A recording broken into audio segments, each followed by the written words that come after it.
Hello అండి. Welcome to Pragna's kitchen. ఈరోజు చాలా క్విక్‌గా చేసుకునే స్వీట్ రెసిపీని చూపించబోతున్నానండి. దీని టేస్ట్ అయితే నిజంగా చాలా చాలా బావుంటుంది. జనరల్‌గా స్వీట్స్ అంటే అందరికీ చాలా ఇష్టమండి. కానీ ప్రిపేర్ చేసుకోవడానికి స్వీట్స్ అనేవి కొద్దిగా ఎక్కువ టైం పడుతూ ఉంటాయి.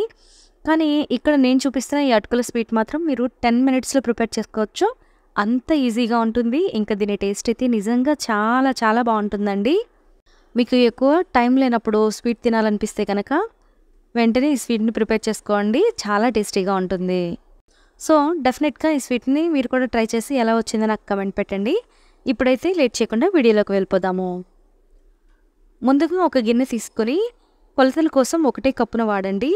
ఒక కప్పు అటుకుల్ని ఈ గిన్నెలోకి వేసుకోవాలి.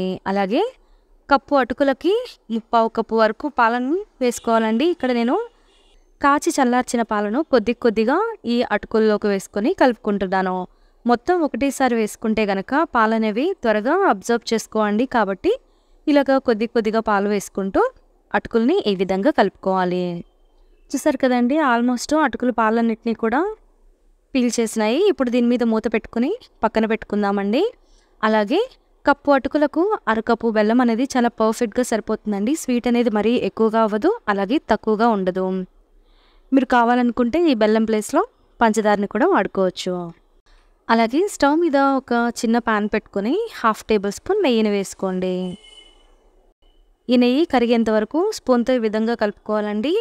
అలాగే నెయ్యి మెల్ట్ అయిన తర్వాత కొద్దిగా జీడిపప్పుని ఈ ప్యాన్లోకి వేసుకొని లైట్ గోల్డెన్ కలర్ వచ్చేంత వరకు ఫ్రై చేసుకోవాలండి.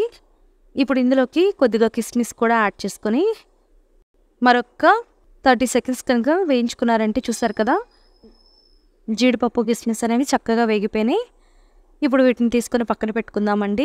అలాగే స్టవ్ మీద వేరొక ప్యాన్ పెట్టుకొని అరకప్పు బెల్లాన్ని ఈ ప్యాన్లోకి వేసుకోవాలి. అలాగే ఈ బెల్లం మెల్ట్ అవ్వడం కోసం పావు కప్పు వరకు వాటర్ వేసుకోవాలండి. మనకి ఈ బెల్లం పాకం రావాల్సిన అవసరం లేదండి, జస్ట్ మెల్ట్ అయితే సరిపోతుంది. బెల్లం ఈ విధంగా కరుగుతున్నప్పుడు 3 యాలకులను మెత్తటి పొడిలాగా చేసుకొని ఇందులోకి వేసుకొని మరొక్కసారి బాగా కలుపుకోవాలి. అలాగే మనకి ఇక్కడ అటుకులు కూడా చూసారు కదండి, చాలా మెత్తగా నానిపోయినాయి. ఇప్పుడు వీటిని మరొక్కసారి బాగా కలుపుకొని ప్రిపేర్ చేసి పెట్టుకున్న పాకంలోకి ఈ అటుకుని వేసుకొని 1 నిమిషం పాటు కలుపుకోవాలండి. మరీ ఎక్కువసేపు కలుపుకున్నా కూడా అటుకులు అనేవి చాలా గట్టిగా అయిపోతాయి. చూసారు కదండి, అటుకులు పాకం మొత్తం కూడా అబ్జర్వ్ చేసుకుంది. కాబట్టి ఇప్పుడు ఈ అటుకుల్లోకి ఫ్రై చేసి పెట్టుకున్న డ్రై ఫ్రూట్స్ని కూడా వేసుకొని మరొకసారి కనుక దీన్ని బాగా కలుపుకున్నారంటే ఎంతో టేస్టీగా ఉండే అటుకుల స్వీట్ రెడీ అయిపోతుంది. దీన్ని ప్రిపేర్ చేసుకోవడం చూసారు కదండి, ఎంత సింపుల్, కానీ దీని టేస్ట్ మాత్రం నిజంగా చాలా చాలా బాగుంటుందండి.